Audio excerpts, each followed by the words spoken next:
ही नहीं पाया। इसका नाम है फोर्ट ऑफ जंजीरा। यह किला भारत की शानदार इंजीनियरिंग का उदाहरण है। आप से 90% लोगों ने इसका नाम तक नहीं सुना होगा कि फोर्ट ऑफ जंजीरा भी कोई चीज है। दरअसल जंजीरा अरबी शब्द है और इसका मतलब होता है टापू।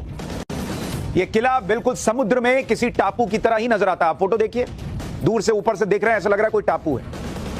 यह है फोर्ट ऑफ जंजीरा। लेकिन इसका इतिहास सुनिएगा, तो अगर इतिहास कोई समुद्र हो तो वहां भी जंजीरा एक टापू की तरह है, क्योंकि इसका इतिहास बिल्कुल अलग है। ऐसा किला जिसको कोई जीत ही नहीं सका। जंजीरा किला समुद्र के बीच में बना हुआ है। लेकिन इस बात को समझिए कि आज से 350 साल पहले समुद्र के बीच किला बनाया गया। भाई ये आज की चीज नहीं है, आज की इंजीनियरिंग नहीं है कि अच्छा चलिए समुद्र के बीच में बना दिया गया। 350 साल पहले सोचिए क्या इंजीनियरिंग रही होगी, क्या तकनीक रही होगी कि समुद्र के बीच में किला बनाया इन लोगों ने। पानी के बीच में किला बना दिया गया जो सैकड़ों साल से खड़ा है। आज आपको इसी जंजीरा किले के इतिहास के बारे में बताऊंगा तो आप हैरान रह जाएंगे। पहले आपको बताता हूं कि जंजीरा किला की लोकेशन क्या है। जंजीरा किला महाराष्ट्र के रायगढ़ जिले में मुरूद नाम के गांव के पास बना हुआ है। जंजीरा किला चारों तरफ से अरब सागर से घिरा हुआ है। देख रहे हैं मैप में, किले तक पहुंचने का कोई मार्ग ही नहीं है। सिर्फ नाव से या पानी के जहाज से जंजीरा किले तक पहुंचा जा सकता है। कोई सड़क नहीं जाती कि आप गए गाड़ी से देख के चले आइएगा। जंजीरा किला देखने में जितना शानदार है उतना ही इस किले की खासियत भी है। जंजीरा किले की डिजाइन में ही वो राज छिपा है जिसकी वजह से इसे कोई जीत नहीं पाया। जंजीरा किला 22 एकड़ में फैला हुआ है और किले की दीवारें 40 फीट ऊंची हैं। 40 फीट का मतलब है कि करीब 6 फीट के ऑलमोस्ट 7 लोग एक के ऊपर एक चढ़ के खड़े होंगे तब जाके दीवार फांद पाएंगे। जंजीरा किले में 19 बुर्ज बने हुए हैं। हर बुर्ज के बीच 90 फुट का अंतर है। बुर्ज मतलब वो टावर बना हुआ है जिससे आप जो है निगरानी रखते हैं। आज की डेट में लोगों को बुर्ज खलीफा पता है, जो टावर बना हुआ है, जो बिल्डिंग बनी हुई है। लेकिन यहां बुर्ज है ये लोगों को पता ही नहीं है। बुर्ज से किले की निगरानी होती थी। 500 तोपों से किले की सुरक्षा होती थी। तोप रखने के लिए 26 टावर भी बनाए गए थे। किले में प्रवेश के लिए 3 गेट थे। एंट्री गेट दीवारों की आड़ में बनाए गए थे। दूर से किले का एंट्री गेट दिखता ही नहीं था, जिस वजह से हमलावर किले का गेट खोज ही नहीं पाते थे। एक तो पानी से आना है, इतने दूर से आना है, आप रास्ता नहीं है कि पहुंच जाएंगे, और आप पहुंच भी रहे हैं तो आपको दूर से दिख ही नहीं रहा कि एंट्री गेट कहां है, कहां से घुस। इतनी शानदार कारीगरी थी, इतना शानदार इंजीनियरिंग था। पुराने समय में जंजीरा किले के अंदर 550 से ज्यादा परिवार रहते और किले के अंदर बाकायदा मोहल्ले बनाए गए। इन मोहल्लों में पदों के हिसाब से लोगों को रखा गया था। किले के अंदर स्कूल भी था। मतलब अपना एक पूरा आप कहिए कि एक शहर जैसा अंदर बसा हुआ है।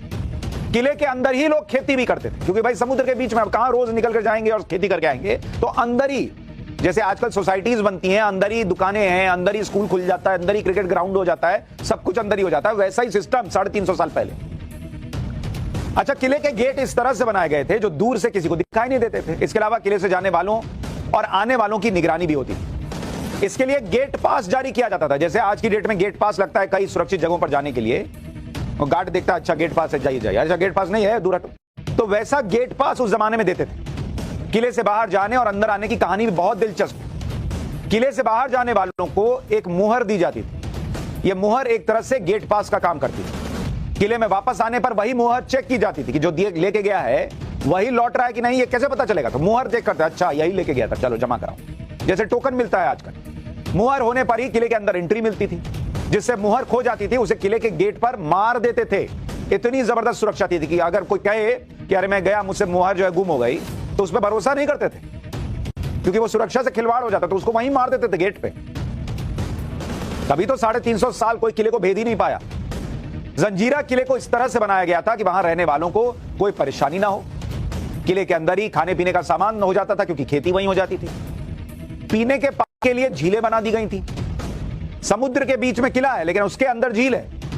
यह वही झील है जो आपको दिखा रहा हूं, जो जंजीरा किले के अंदर बनी हुई है। किले के अंदर 2 झीलें हैं और दावा किया जाता है कि इन दोनों ही झीलों का पानी मीठा होता था। और यह बड़ी हैरान करने वाली बात है कि समुद्र के बीच में किला बना हुआ है, समुद्र का पानी तो खारा होता है, उसका पानी पी के तो आप जिंदा नहीं रह पाएंगे। उसके बाद भी किले के अंदर झील में मीठा पानी था।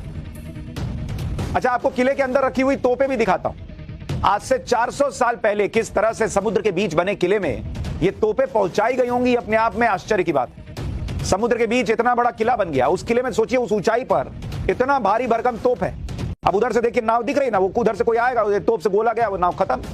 क्या वो जो है वो इस किले को भेद पाएगा? इन तोपों को किले की दीवारों पर बने टावर्स पर रखा जाता था, लेकिन वहां पहुंचाया कैसे गया होगा, ये अपने आप में बड़ा प्रश्न। समुद्र के अंदर इतने शानदार किले का निर्माण कब और क्यों किया गया था, इसका इतिहास भी बहुत रोचक है। जंजीरा किले का इतिहास आपको बताता हूं। जंजीरा किले के निर्माण की बुनियाद 15वीं सदी में रखी गई।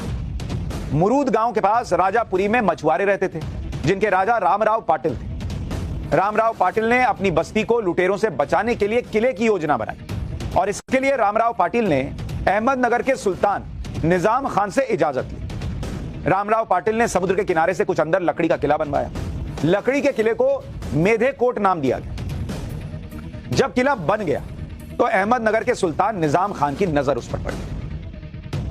निजाम खान ने रामराव पाटिल से कहा कि भैया अब ये किला खाली कर दो। उसको पसंद आ गया। सुल्तान के इस आदेश को रामराव पाटिल ने माना नहीं, क्योंकि उसने बड़ी मेहनत से किला बनाया था। रामराव पाटिल के इस रवैये से अहमदनगर का सुल्तान नाराज हो गया और उसने अपने सेनापति पीरम खान को जंजीरा किला खाली कराने का आदेश दिया। पीरम खान अपनी तमाम कोशिशों के बाद भी जंजीरा किले में घुस ही नहीं पाया। भाई राजा को लगा कि मेरे बोलने पे बनाया है, जाके हटा देंगे, मार देंगे, सबको ले लेंगे। भाई वो उसका सेनापति घुस ही नहीं पाया जंजीरा किले के अंदर। इसके बाद पीरम खान ने एक चाल चली। पीरम खान ने और उसके सैनिकों ने शराब व्यापारी बनकर जंजीरा किले के पास डेरा डाल दिया। पीरम खान ने रामराव पाटिल के लिए शराब के कई बैरल भिजवाए। इससे रामराव पाटिल खुश हो गया। उसको लगा कोई बिजनेसमैन आया है, शराब भिजवा रहा है। इस पर पीरम खान ने किला देखने की इच्छा जताई। इतना आपको शराब पिलाए हैं, आपको मजा आया है, तो थोड़ा अपना किला दिखाइए। रामराव पाटिल ने पीरम खान किले के अंदर बुला लिया, विश्वास कर लिया। पीरम खान अपने साथ कई बैरल शराब लेकर किले के अंदर पहुंचे। शराब के बैरल में पीरम खान के सैनिक छिपकर किले के अंदर गए। रात में जब रामराव पाटिल और उसके लोग नशे में धुत हो गए, तब पीरम खान ने हमला कर दिया। कुछ ही देर में जंजीरा किले पर पीरम खान का कब्जा हो गया। इस तरह रामराव पाटिल का बनाया हुआ लकड़ी का जंजीरा किला अहमदनगर के सुल्तान के कब्जे में आ गया। अहमदनगर के सुल्तान ने पीरम खान को हटाकर बुरहान खान को सेनापति बनाकर जंजीरा भेज दिया। बुरहान खान ने ही जंजीरा में रामराव पाटिल के बनाए किले को पत्थरों से और मजबूत बनवा दिया। अहमदनगर के सुल्तान को इस बात का एहसास हो गया कि जंजीरा किला बहुत इंपॉर्टेंट है, क्योंकि उस समय गुजरात, दमन और मैंगलोर के बीच समुद्री व्यापार का केंद्र था जंजीरा। जंजीरा अफ्रीका और खाड़ी देशों का व्यापार इसी मार्ग से होता था। यूरोप से भी व्यापारी इसी मार्ग से जंजीरा आते थे। मतलब वो पूरा बिजनेस का हब बन गया। सैन्य रूप से भी जंजीरा किले का इलाका महत्वपूर्ण था। अफ्रीका के इथोपिया के मूल निवासी व्यापार के लिए जंजीरा आते थे।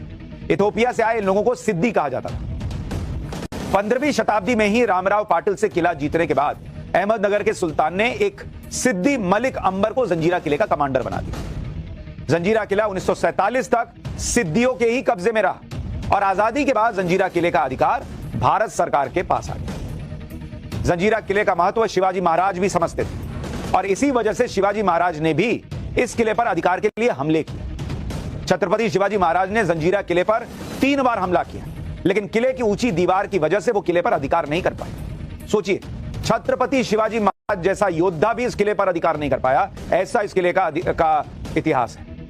किले की 40 फीट ऊंची दीवारों पर चढ़ने के लिए मराठा सैनिकों ने काफी कोशिश की, लेकिन वो सफल नहीं हो पाए। शिवाजी महाराज के बाद उनके बेटे संभाजी राजे ने जंजीरा किले पर कब्जा करने की कोशिश की। कहा जाता है कि संभाजी महाराज ने सुरंग के जरिए जंजीरा किले तक पहुंचने के बारे में सोचा और इसके लिए संभाजी महाराज के आदेश पर जंजीरा किले के पास पद्मदुर्ग नाम का किला बनाया गया।